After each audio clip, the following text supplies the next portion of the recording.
UK tourists in Spain should be capped. Majority of Majorcans want to limit holidaymakers.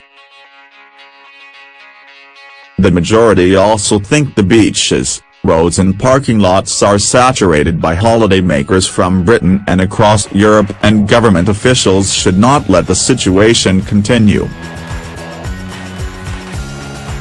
Nearly two-thirds backed the decision to double next year's tourist tax, but the other third warn it might well scare visitors off.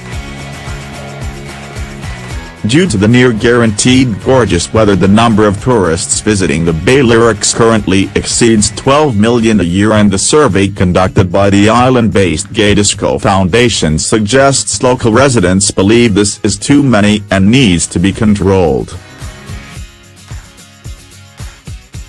Some regular holidaymakers to Majorca have already suggested they won't be returning to the Balearics in 2018 because of the growing unrest against mass tourism.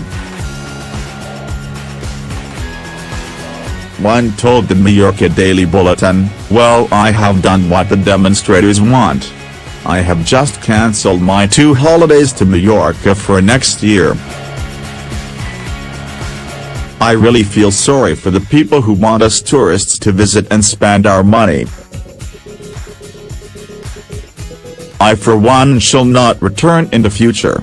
The last thing I need on holiday is to feel like an intruder and an unwanted person. Me and my money will be welcomed somewhere else." Another commented, "I have been a regular visitor to Majorca since the 1960s, and I can understand the frustrations of a small island, with many tourists than there used to be, but I'm afraid you cannot have your cake and eat it."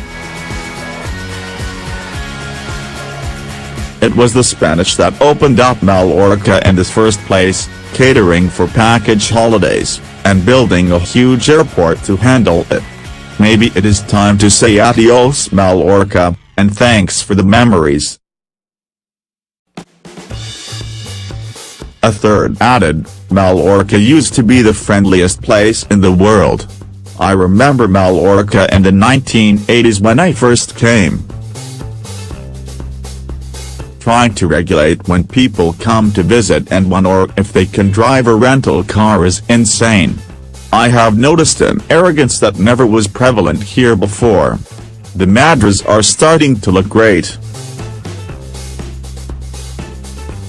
The survey and comments come hot on the heels of a protest march held in the Mallorcan capital of Palma when 3,000 people took to the streets to warn against mass tourism. They chanted, "Without limits, there is no future and tourists go home," and claimed Majorca was being saturated by visitors at the expense of the environment, local jobs, housing for residents and general coexistence. The march was the first of its kind in Majorca since the debate over mass tourism began 2 years ago.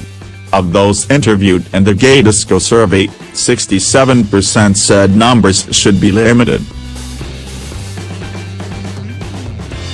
3/4 said the beaches were bearing the brunt, closely followed by the roads and car parks. Despite the controversy over the doubling of the tourist tax, 69% of those surveyed supported the move, saying it would mitigate the damaging effects of tourism activity, while 28% argued that it can serve as a deterrent against undesirable tourists. The Balearic government rejects the criticism, saying steps are being taken to control tourism numbers and look after the environment. There are also claims that the minority are spoiling things for the majority and point out that the islands depend on tourism for jobs and wealth. The Gay Disco Foundation is a non-profit association founded in 2002 to study the reality of life in the Balearic Islands.